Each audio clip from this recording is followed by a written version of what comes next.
Hello students, how are you? I hope सब अच्छे होंगे। Welcome to all in our online classes. This is a third video lecture of surface chemistry.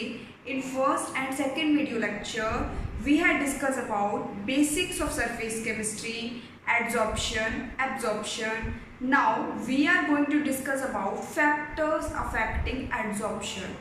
कौन कौन से factors हैं जो एड्जॉर्प्शन को अफेक्ट करते हैं? जिन स्टूडेंट्स ने फर्स्ट एंड सेकंड वीडियो नहीं देखी हो वो देख लेना, उसमें सरफेस केमिस्ट्री का कंसेप्ट क्लियर हो जाएगा. Now we are going to discuss about factors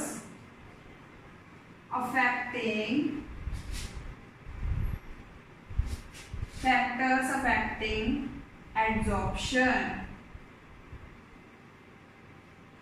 ऐसे कौन कौन से फैक्टर्स हैं जो अफेक्ट करते हैं एड्जॉर्प्शन को? First factor is nature of adsorbent. First factor is nature of the adsorbent. We already discussed what is adsorbent and what is adsorbate. Second one is nature of the adsorbate. Nature of the adsorbate. And third one is temperature. And fourth one is pressure. There are four factors affecting adsorption. First one is nature of the adsorbent. Second one is nature of adsorbate. Then temperature. Then pressure. Now we are going to discuss about first factor, nature of the adsorbent. We had already discussed about adsorbent and adsorbate. Adsorbate is related as solute and adsorbent is related solvent. Nature of the adsorbent. Adsorbent का nature कैसे हम discuss करें? देखो, ये सबसे पहले हमें पता है कि एड्जॉर्प्शन एक ऐसा फिनोमिना है किस पे डिपेंड करता है? It depends upon the surface. Nature of the adsorbent depend upon the surface. तो फर्स्ट फैक्टर क्या है यहाँ पे? Nature of the adsorbent discuss करते हैं हम. As we know, adsorption depends upon the surface. Adsorption depends upon the surface. Adsorption depends upon the surface. ठीक है, तो एड्सोबैंट भी क्या होगा, किस पे डिपेंड करेगा? एड्सॉर्प्शन जो क्या होगा, सरफेस पे होगा. तो यहाँ से हमें एक बात पता लगती है कि सरफेस एरिया के डायरेक्टली प्रोपोर्शनल होता है एड्सोबैंट का नेचर. ठीक है, surface area is directly proportional to nature of the adsorbent. Nature of the adsorbent. ठीक है, तो जो सरफेस एरिया होता है वो क्या होता है? डायरेक्टली प्रोपोर्शनल होता है किसके? नेचर ऑफ द एड्सोबैंट के. जैसा सरफेस एरिया होगा वैसे ही एड्सोबैंट होगा. अगर हमारे पास सरफेस ज्यादा है तो इसका मतलब उसमें एड्सॉर्प्शन ज्यादा होगा और उसमें एड्सोबैंट भी क्या होगा? ज्यादा होगा. अगर हमारे पास सरफेस एरिया कम है तो इट मीन्स क्या हुआ? नेचर जो होगा उसमें क्या होगा? एड्सॉर्प्शन भी कम होगा वहां पे और एड्सोबैंट भी कम होगा. ठीक है, तो ये तो हमारा फर्स्ट फैक्टर था जो क्या था? नेचर ऑफ द एड्सोबैंट था. अब हमारे पास सेकंड फैक्टर क्या था? Nature of adsorbate. Second factor क्या था हमारे पास? नेचर ऑफ एड्सोबेट था. उसमें क्या था? एड्सोबेट. नेचर ऑफ द एड्सोबेट में किस कंसेप्ट को पढ़ते हैं? लिक्विफाई को.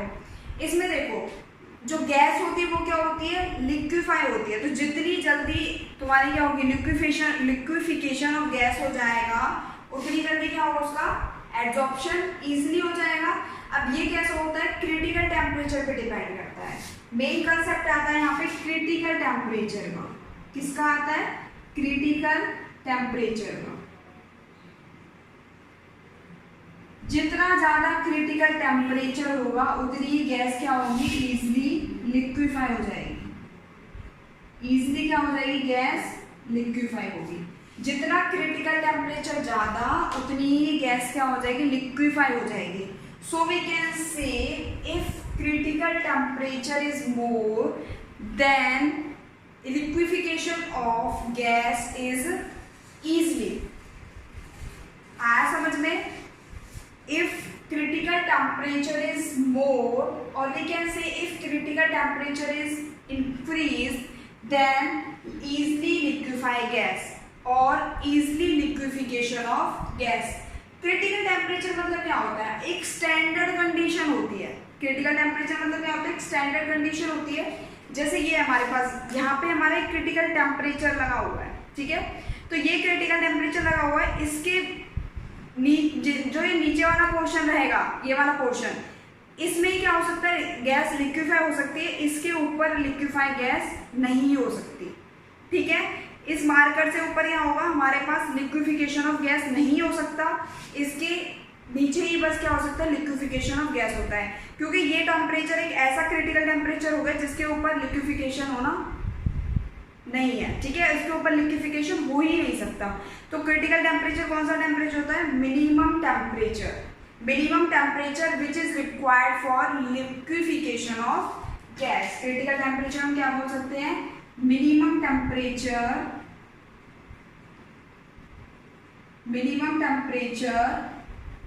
which is required for liquefaction of gas। Liquefaction of gas ये एक ऐसा टेम्परेचर है जो क्या करता है, हेल्प करता है गैस को लिक्विफिकेशन करने में। गैस को लिक्विफिकेशन करने में क्या करता है, हेल्प करता है। इस टेम्परेचर के ऊपर हमारी गैस जो है वो इजीली लिक्विफाई नहीं हो सकती, बस इतने में ही वो लिक्विफाई हो सकती है। तो दो फैक्टर्स आए स्टूडेंट समझ में। फर्स्ट फैक्टर क्या था हमारा, नेचर ऑफ एड्सोबेट था। नेचर ऑफ एड्सोबेंट था, उसमें क्या था कि वो सरफेस एरिया के डायरेक्टली प्रोपोर्शनल होता है। तो जैसे सरफेस एरिया हो गया वैसे उसका क्या होता है, नेचर होगा। एड्सोबेंट में क्या था, क्रिटिकल टेम्परेचर से रिलेट करता है। जैसे जैसे हमारी गैस इजीली लिक्विफाई कैसे होती है, किसी टेम्परेचर पे, और वो टेम्परेचर कौन सा होता है हमारा, क्रिटिकल टेम्परेचर होता है, ठीक है। अब नेक्स्ट हमारे पास दो फैक्टर्स और है, प्रेशर और टेम्परेचर। पहले हम टेम्परेचर डिस्कस करते हैं, उसके बाद प्रेशर डिस्कस करेंगे। टेम्परेचर को देखो दो, देखो टेम्परेचर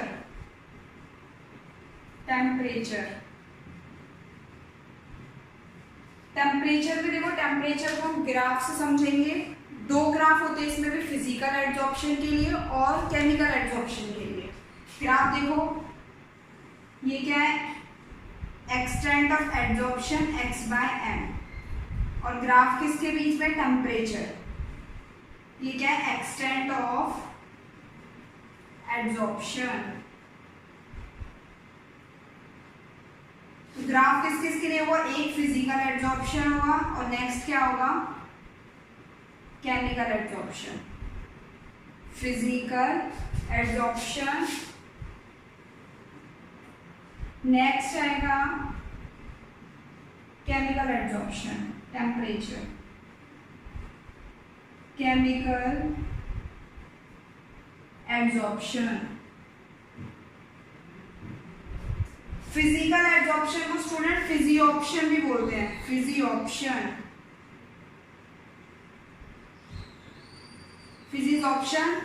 एंड केमिकल एड्सॉर्प्शन को क्या बोलते हैं, केमिजॉप्शन। इससे पहले वीडियो लेक्चर में हमने डिफरेंस देखे थे फिजियोप्शन और केमिजॉप्शन में। एग्जाम में फिजिकल एड्सॉर्प्शन के नाम से भी आ सकता है फिजियोप्शन, या फिर केमिकल एड्सॉर्प्शन, केमिजॉप्शन। अब इसका ग्राफ देखो कैसे होता है, इस टाइप से। तो इसमें क्या होता है, एक्सटेंट ऑफ एड्सॉर्प्शन मतलब फिजियोप्शन डिक्रीज विद टेम्परेचर। तो इसमें तो क्या होगा, फिजियोप्शन डिक्रीज होता जा रहा है temperature, physisorption decreases with temperature, physisorption decreases with temperature. और ये क्या होता है, फिजिकल एड्सॉर्प्शन, ये क्या होता है देखो, डिक्रीज हो रहा है किसके साथ, टेम्परेचर के साथ, और इसको हम एक्सोथर्मिक प्रोसेस भी बोलते हैं, ठीक है। फिजिकल एड्सॉर्प्शन को हम क्या बोलते हैं, फिजिकल एड्जॉर्प्शन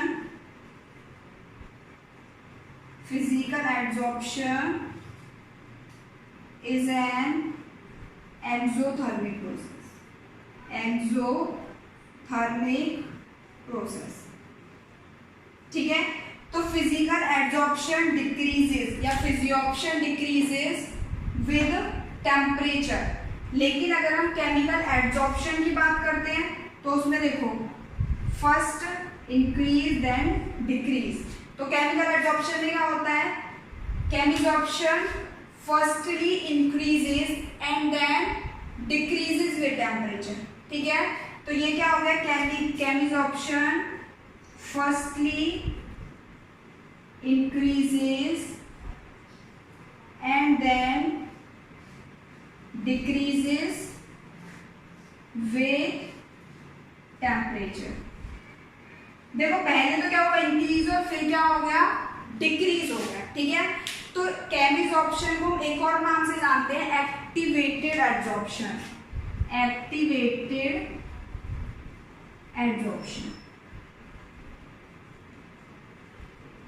ठीक है, तो ये दोनों ग्राफ हो गए किस किसके, फिजिकल एड्जॉर्प्शन और केमिकल एड्जॉर्प्शन के। फिजिकल एड्जॉर्प्शन को फिजियोप्शन भी बोलते हैं और केमिकल एड्जॉर्प्शन को केमिजॉर्प्शन भी बोलते हैं। फिजिकल एड्जॉर्प्शन के ग्राफ में क्या है, फिजियोप्शन डिक्रीज हो रहा है विद टेम्परेचर, केमिकल एड्जॉर्प्शन में first increase and then decrease, और केमिजॉर्प्शन को हम एक्टिवेटेड एड्जॉर्प्शन भी बोलते हैं। ठीक है, स्क्रीनशॉट ले लो। का सिलेबस में है लेकिन लैंड के हमारे सिलेबस में नहीं है, लेकिन फिर भी उसको हम थोड़ा सा शॉर्ट में एक्सप्लेन कर देंगे, क्योंकि कई बार क्या होता है वो कॉम्पिटिटिव एग्जाम में पूछ लेते हैं या फिर अगर हाई लेवल का क्वेश्चन पेपर बनता है तो उसमें पूछ लेते हैं। तो इसलिए प्रेशर में दो टाइप के आते हैं हमारे पास। सबसे पहले तो प्रेशर का जो सिंपल ग्राफ होता है वो देख लेते हैं कि वो कैसे वेरिएशन बताता है x/m की, एक्सटेंट ऑफ एड्जॉर्प्शन की और किसकी, प्रेशर के साथ। ठीक है, और उसके बाद इसमें हम कौन सा करेंगे, फ्लूइड का करेंगे। ठीक है, देखो प्रेशर है, किसका रिलेशन बताएगा, एक्सटेंट ऑफ एड्जॉर्प्शन का, और किसका बताएगा, हमारे पास प्रेशर का रिलेशन बताएगा। ठीक है, देखो ये क्या है हमारे पास, एक्सटेंट ऑफ एड्जॉर्प्शन, और इधर है हमारे पास प्रेशर। ठीक है, अब देखो ये हमको इस टाइप से बताते हैं। ये तो हो गया इसका नॉर्मल ग्राफ जो रहता है, इसमें हमने अभी कुछ डिस्कस नहीं किया, ना फ्लूइड डिस्कस किया ना ही लिनियर डिस्कस किया। ये क्या है हमारा सिंपल प्रेशर और एक्सटेंट ऑफ एड्जॉर्प्शन के बीच का ग्राफ है। ठीक है, तो देखो इसमें क्या है, सिंपल क्या हुआ हमारे पास, इस टाइप से गया है। तो ये ग्राफ क्या बता रहा है, this graph show the relation between, this graph show the relation between extent of absorption and pressure। ये क्या है, बेसिक ग्राफ है। ये क्या है हमारे पास, प्रेशर का बेसिक ग्राफ है। ठीक है, अब इसके बाद डिस्कस करेंगे हम कि फ्लूइड ने जो दिया था वो ग्राफ किस टाइप से दिया था। ये आ गया समझ में। ठीक है, कुछ नहीं है यहाँ पे, इतनी इस टाइप से क्या होगा, दोनों ने एड्जॉर्प्शन बता दी, ये ग्राफ आया कैसे वो एक्सप्लेन करेंगे, वो किस टाइप से फ्लूइड ने एक्सप्लेन किया था वो भी बताते हैं।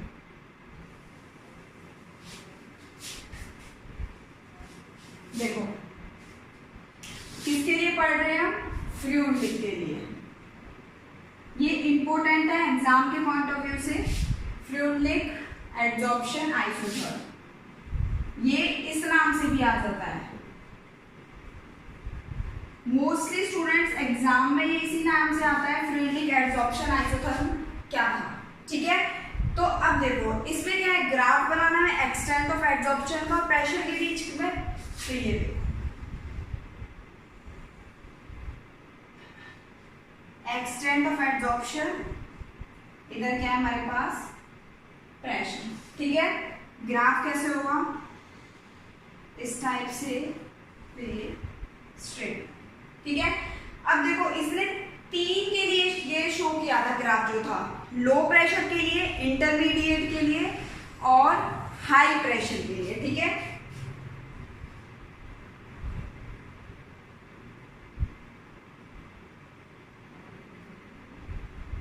ये हमारे पास क्या है, एट लो प्रेशर। ये ग्राफ किसके लिए होगा, इतना एट लो प्रेशर के लिए होगा। ठीक है, ये क्या है, एट इंटरमीडिएट। इंटरमीडिएट मतलब क्या होता है, जो मिडल में रहता है, at intermediate pressure, and this one is eight high pressure. High pressure पे हमारा क्या हो गया, ये। ठीक है, एक यहाँ पे हमारा सैचुरेशन प्रेशर रहता है, एक क्या रहता है हमारे यहाँ पे, सैचुरेशन प्रेशर रहता है, जिसको हम डिनोट करते हैं PS। ये क्या है हमारे पास, सैचुरेशन प्रेशर। ठीक है, ये क्या है, सैचुरेशन प्रेशर है। अब ग्राफ से ही इसकी पूरी थ्योरी समझ में आ जाएगी। देखो, एट लो प्रेशर पे क्या रहेगा, इसकी इक्वेशन रहती है जो क्या रहती है, x/m is directly proportional to pressure. ठीक है, अब x/m is directly proportional to pressure, ये तो किसके लिए हो गई, लो प्रेशर के लिए क्या होगी, x/m is directly proportional to pressure. किसके लिए हो गई, लो प्रेशर के लिए हो गई। अब आ जाओ इंटरमीडिएट के लिए, क्या होती है इसकी, x/m is directly proportional to P1/n। n क्या होगा, कोई भी इंटीजर होगा। और हाई प्रेशर के लिए इसकी इक्वेशन क्या रहती है, x/m is directly proportional to P। इतना आया समझ में। देखो स्टूडेंट्स, दोबारा देखो एक बार इसको, ये हमारे पास ग्राफ था। ठीक है, अब इसमें क्या था, ये इतना पोर्शन हमारा लो प्रेशर के लिए मैंने बता दिया। ये क्या बताता है, ग्राफ बता रहा है किसको, एक्सटेंट ऑफ एड्सॉर्प्शन को और इसको। अब यहाँ पे देखो x/m लिख रहे हैं, x क्या है यहाँ पे, x/m लिख रहे हैं। x क्या है यहाँ पे, अमाउंट है किसका, एड्सोबेट का। x is the amount of adsorbate, m is the mass of the adsorbent। तो x/m आया समझ में, क्या है, ये क्या है, x अमाउंट ऑफ द एड्सोबेंट है, m क्या है, मास ऑफ द एड्सोबेंट है। ग्राफ समझ लो, ग्राफ समझ में आ गया तो इसका मैथमेटिकल पोर्शन इजीली समझ में आ जाएगा। ठीक है, अब देखो यहाँ पे मैंने x/m में बता दिया क्या होता है, low pressure, intermediate, high pressure, तीनों टर्म में देख लिया। ठीक है, एक रह गया यहाँ पे सैचुरेशन प्रेशर। ये सैचुरेशन प्रेशर कौन सा प्रेशर रहता है, वो प्रेशर रहता है जिसमें अमाउंट ऑफ गैस एड्सॉर्ब्ड किसके इक्वल रहती है, amount of gas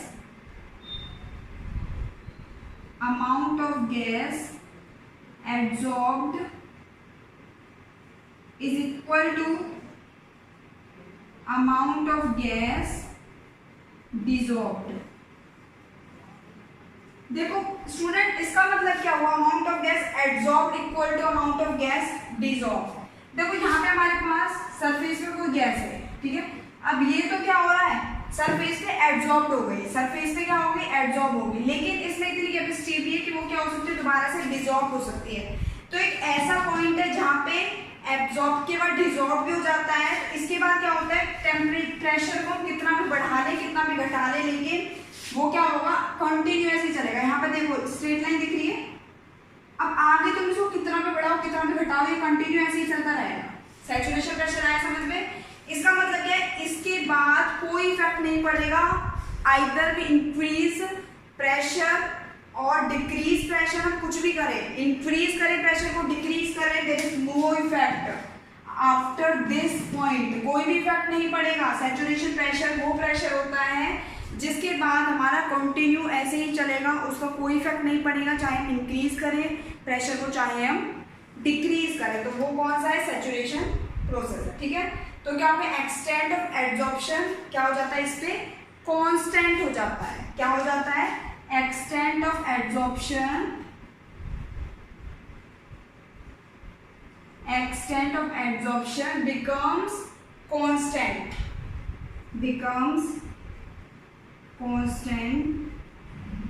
even we increase, even the pressure is increased. ठीक है, तो सैचुरेशन प्रोसेस कौन सा प्रोसेस हो गया, जहां पे एक्सटेंट ऑफ एब्जॉर्प्शन जो है वो क्या रहेगा, ये क्या रहेगा हमारे पास कांस्टेंट ही रहेगा, ये क्या रहेगा हमारे पास कांस्टेंट ही रहेगा। अगर हम प्रेशर को इंक्रीज कर दें फिर भी। ग्राफ आया समझ में, ग्राफ में देखो सबसे पहले क्या था, हमने ग्राफ प्लॉट किया, एक्स क्या था एब्जॉर्प्शन और एक्सटेंट ऑफ एब्जॉर्प्शन प्रेशर के बीच में क्या था हमारा ग्राफ था, ठीक है। अब इसमें क्या था, हमने 3 स्टेज पे ले लिया है, लो प्रेशर पे, इंटरमीडिएट पे, हाई प्रेशर पे। उसके लिए जो फ्लूइड ने नॉर्मल इक्वेशन दी थी वो क्या है, अगर ये पूछ ले कि फ्लूइड की जो सिंपल इक्वेशन क्या थी, वो क्या थी हमारे पास, x/m is directly proportional to p 1/n होती है, इसके बाद इसका कांस्टेंट k आ जाता है p1/n, ये होती है इसकी इक्वेशन, ठीक है। तो इस इक्वेशन के बिहाफ पे इसने क्या कर दिया, लो प्रेशर पे ये इक्वेशन दे दी, इंटरमीडिएट पे यही है हमारे पास, और हाई प्रेशर पे ये दे दी, ठीक है। उसके बाद x/m में x क्या था हमारे पास, अमाउंट है किसका, एड्सोबेंट का, और m क्या है, मास है एड्सोबेंट का, ठीक है। नेक्स्ट इसमें न्यू टर्म आई थी, सैचुरेशन प्रेशर क्या रहता है, ये वो प्रेशर रहता है जहाँ पे क्या होगा हमारे पास सैचुरेशन प्रोसेस, अगर हम एक्सटेंट ऑफ एब्जॉर्प्शन भी प्रेशर को बेशक से इंक्रीज कर दे लेकिन वो फिर भी कांस्टेंट रहेगा। अब ये इसके बाद ऐसे ही कंटिन्यू चलेगा, इसमें कोई चेंजमेंट नहीं है, इतना आया समझ में। अब इसका मैथमेटिकल पोर्शन देख लेते हैं, एक बार इम्पोर्टेंट है, ढंग से समझ लो इसलिए। अब एक बार इस स्क्रीनशॉट ले लो, फिर इसका मैथमेटिकल पोर्शन देखते हैं।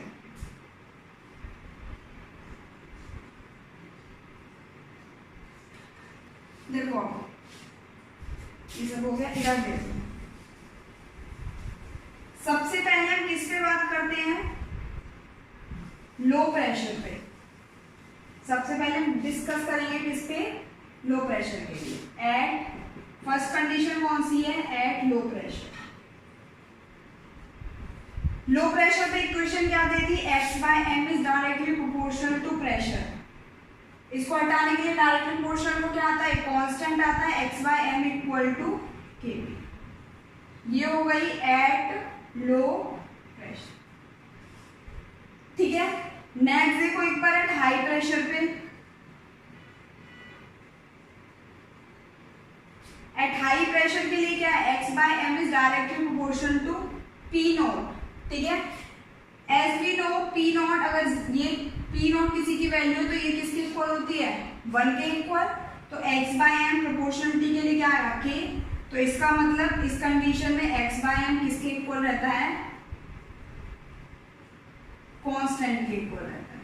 किसके इक्वल रहता है, कांस्टेंट के इक्वल रहता है, ठीक है। नेक्स्ट आ जाओ at intermediate pressure. Eight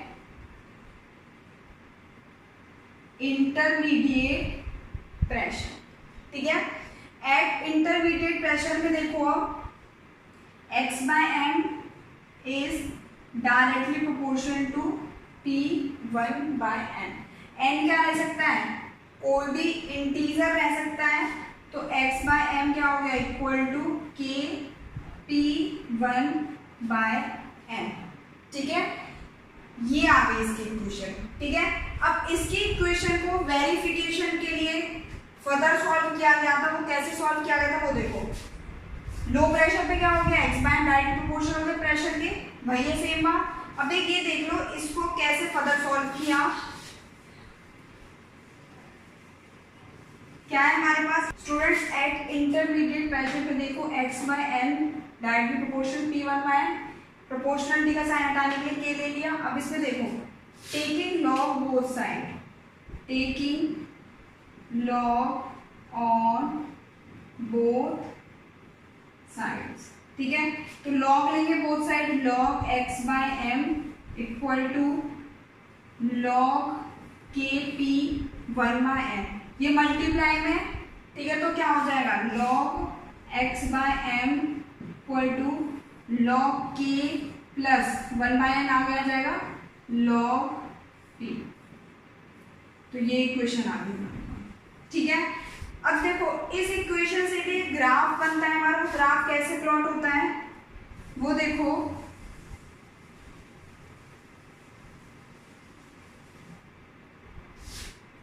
type से है, ठीक है। यहाँ पे देखो log x/m और log प्रेशर के बीच में, log x/m और log प्रेशर के बीच में पड़ेगा, ठीक है। ये देखो मैथ में इक्वेशन पढ़ी होगी, स्ट्रेट लाइन इक्वेशन, वो क्या होती है, y = mx + c, यही होती है। ये तो हमारे पास क्या होता है, स्लोप होता है, ये क्या होता है हमारे पास, इंटरसेप्ट होता है, स्लोप और इंटरसेप्ट होता है। तो यहाँ पे देखो हमारा स्लोप का काम तो क्या कर रहा है, 1/n, लॉग पे यही कर रहा है स्लोप का काम, लेकिन इंटरसेप्ट क्या है यहाँ पे, लॉग। ये इक्वेशन आ गई। अब इस इक्वेशन को देखो कंपेयर कर रहे हैं y = mx + c से। ये हमारी स्ट्रेट लाइन इक्वेशन होती है, m क्या रहता है यहाँ पे, स्लोप रहता है, ये क्या रहता है यहाँ पे, इंटरसेप्ट रहता है। ये क्या रहता है, इंटरसेप्ट रहता है। तो देखो log x/m और log प्रेशर के बीच में, log x/m और log किसके बीच में है, प्रेशर के बीच में है। तो देखो इस टाइप से बनता है, ठीक है। इसमें स्लोप क्या है हमारे पास, 1/n है, और इंटरसेप्ट क्या है हमारे पास, log k। तो ये तो क्या है हमारे पास, इंटरसेप्ट हो गया, जो क्या है log k, और स्लोप क्या हो गया हमारे पास, 1/n। ये ग्राफ बनता है इस बीच में, ठीक है। अब इसका स्क्रीनशॉट देखो।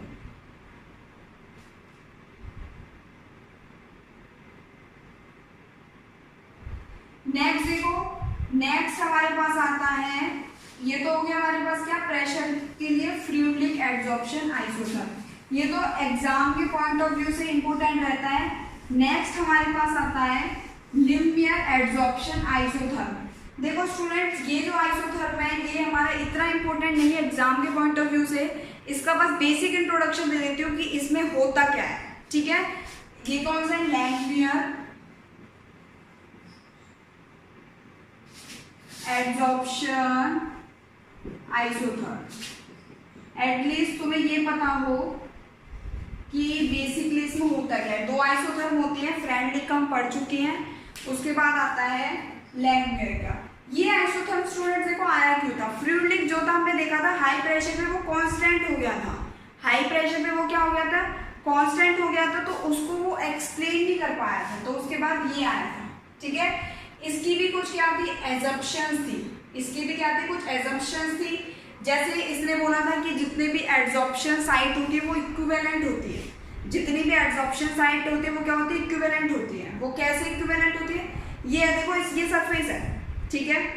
अब ये सरफेस है, पूरे सरफेस पे एडसॉर्प्शन हो रहा होगा, इधर भी एडसॉर्प्शन, इधर भी एडसॉर्प्शन, इधर भी, हर जगह एडसॉर्प्शन है। तो जरूरी तो नहीं कि हर जगह जो एडसॉर्प्शन होगा बस सेम होगा, हो सकता है यहाँ पे एडसॉर्प्शन ज्यादा हो, यहाँ पे कम हो, यहाँ पे और ज्यादा हो। तो हमें ये नहीं पता एडसॉर्प्शन कहाँ पे कितना होगा, इतना पता है कि एडसॉर्प्शन तो जितने भी मॉलिक्यूल्स यहाँ आके ऑक्यूपाई होंगे सब एडसॉर्प्शन तो करेंगे, बट हमें ये नहीं पता कि वो एडसॉर्प्शन उनका कम होगा या फिर ज्यादा होगा, ठीक है। इसको हम इस एग्जांपल से भी दे सकते हैं। देखो जैसे आयरन होता है, ठीक है, आयरन होता है, रस्टिंग ऑफ आयरन। देखो आयरन में जंग लगता है, तो जरूरी नहीं है कि वो सब में जंग सेम ही लगता है। जहाँ पे क्या होती है, जैसे यहाँ से जंग लगना स्टार्ट हुआ आयरन में, ठीक है, तो यहाँ पे कम हुआ, आगे और ज्यादा हुआ, तो कैसे भी हो सकता है। जहाँ पे इम्प्योरिटी ज्यादा होती है जंग भी वहीं पे ज्यादा लगेगा, जहाँ पे इम्प्योरिटी ज्यादा होगी जंग भी वहीं पे ज्यादा लगेगा। तो इसी कंसेप्ट को इसने क्या किया, लेकिन इसने एजम्पशन में एज्यूम कर लिया कि जितने भी every adsorption site is equivalent, every adsorption site is equivalent. क्या एज्यूम कर लिया इसने एज्यूम कर लिया, ये कुछ इसकी एजम्पशंस हैं, ठीक है। अभी मैंने बताया कि सरफेस पे एडसॉर्प्शन होगा, जरूरी नहीं है कितना एडसॉर्प्शन हो सकता है, कम हो या पे ज्यादा हो, और कम हो ज्यादा हो, कैसा भी हो सकता है, लेकिन जरूरी नहीं है कि वो कहीं इक्वल ही होगा। लेकिन इसने एज्यूम कर लिया कि भाई वो इक्वल होगा, ठीक है। ये इसका क्या था, फर्स्ट एजम्पशन थी, ठीक है। एक इसने क्या एज्यूम कर लिया था कि जो पार्टिकल्स की एबिलिटी होती है बाइंड करने की, वो क्या होती है, इंडिपेंडेंट होती है। फर्स्ट ये था। सेकंड क्या था, जो एबिलिटी होती है, ability of a particle, ability of bind करने की मतलब देखो यहाँ पे एक मॉलिक्यूल है, ठीक है, तो उस मॉलिक्यूल को साइड वाले मॉलिक्यूल से कुछ लेना देना नहीं है भाई, वो खुद से अपने आप को एब्जॉर्ब कर सकता है। उसको किसी दूसरे की हेल्प की जरूरत नहीं है, वो इंडिपेंडेंट है, ठीक है। तो ability of a particle to bind, तो वो क्या करेगा, बाइंड ही तो करेगा, to bind in a site on a site is independent. Independent मतलब क्या हुआ कि उसको किसी दूसरे की जरूरत नहीं है, ठीक है। वो क्या होगा, अपने आप ही अपना स्पेस को क्या कर लेगा, ऑक्यूपाई कर लेगा, ठीक है। अब एक क्या होता है, इसमें वन लेयर का ही होता है केवल, इसमें जो प्रोसेस होती है वो वन लेयर की होती है, वन लेयर होती है, और वो क्या रहती है, यूनिफॉर्म रहती है, one layer and uniform all over the atom, all over the atom. तो इसने क्या कर दिया, ये एज्यूम कर लिया, फर्स्ट क्या था, फर्स्ट एज्यूम कर लिया था भाई इसने जितने भी एब्जॉर्प्शन में जितने भी मॉलिक्यूल्स होंगे वो क्या होंगे, सेम साइड पे एक जैसा ही करेंगे, बट ऐसा नहीं होता, कोई भी कैसे भी कर सकता है, ठीक है। दूसरा कि जितने भी मॉलिक्यूल्स होते हैं वो खुद में इंडिपेंडेंट होते हैं, इंडिपेंडेंट तो होंगे, जरूरी नहीं है उसको साइड वाले की हेल्प करे, उसको ये कि भाई मैं तो इतना एब्जॉर्ब होऊंगा, तो साइड वाला कहेगा भाई होने जितना एब्जॉर्ब होना है, तो उसको उससे क्या लेना, ठीक है। तो उसको उससे कुछ भी नहीं लेना, वो सेल्फ इंडिपेंडेंट है, ठीक है। थर्ड हो गया, वन लेयर रहता है और ये क्या रहता है, यूनिफॉर्म रहता है पूरे एडजोवेंट में, ठीक है।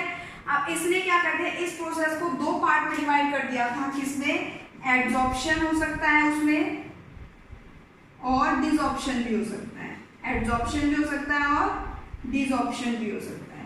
एड्सॉर्प्शन डिसऑर्प्शन का मैंने कॉन्सेप्ट बता ही दिया था, एड्सॉर्ब इससे पहले एड्सॉर्ब मॉलिक्यूल बाहर भी जा सकता है, अंदर भी आ सकता है, ठीक है। तो इसको इसने किससे बता दिया भाई, एक टाइप से कंडेंसेशन ही होता है एब्जॉर्प्शन, और ये जो डिसऑर्प्शन होता है वो एक टाइप से क्या रहता है, इवेपोरेशन रहता है, इवेपोरेट हो जाता है, ठीक है। इतना ऐसा मतलब ये इसका बेसिक आइडिया, बस बेसिक लिंक में एब्जॉर्प्शन कहता क्या है, ठीक है। अब ये देखो इसने इतना हो गया, अब इसमें क्या दी, इसने जो इक्वेशन दी थी वो क्या दी थी कि x/m equal to AP/1 plus x/m equal to AP/1 plus b, इसने ये इक्वेशन दी थी। अब इस इक्वेशन को इसने लो प्रेशर हाई प्रेशर में डिवाइड कर दिया। अब इसने लो प्रेशर में तो क्या कहा था, लो प्रेशर में कहा था कि जो तुम्हारा 1 प्लस BP है वो किसके इक्वल हो जाए, eight low pressure. Low pressure में क्या कहा था कि अगर 1 प्लस BP हमारा नियर बाय किसके इक्वल हो जाए, 1 के इक्वल हो जाए, तो x/m किसके इक्वल आ जाएगा, AP के इक्वल हो जाएगा। ये किसकी कंडीशन थी, लो प्रेशर के लिए थी, ठीक है। लेकिन अगर हम बात करते हैं हाई प्रेशर की, हाई प्रेशर के लिए इसने बोल दिया 1 प्लस BP है जो at high pressure, high pressure के लिए 1 plus BP near by equal to BP। तो पुट कर दो इक्वेशन में x/m equal to AP/BP, P से P कैंसिल, क्या आ गया, x/m equal to A/B, x/m equal to A/B। अगर हम इक्विलिब्रियम कंडीशन की बात करते हैं तो रेट ऑफ एड्सॉर्प्शन किसके इक्वल हो जाएगा, रेट ऑफ डिसऑर्प्शन के। At equilibrium rate of adsorption is equal to rate of desorption. Rate of adsorption is equal to rate of desorption, ठीक है।